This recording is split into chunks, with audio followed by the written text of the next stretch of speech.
How to fix PS5 controller not connecting to PC. Let's get started.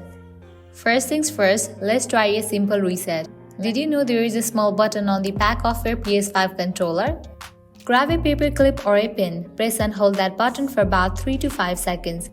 You will feel it click, release it, and then try reconnecting your controller via a Bluetooth or with a cable. If that doesn't work, no worries.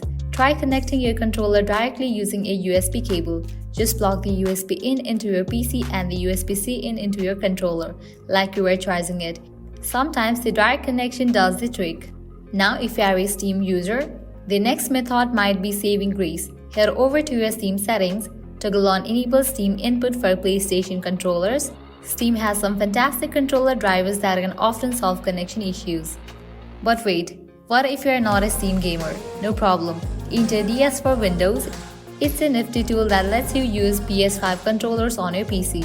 Just download DS for Windows, follow the simple installation steps, and install it. Once installed, connect your controller via a Bluetooth or wire and let DS for Windows work its magic.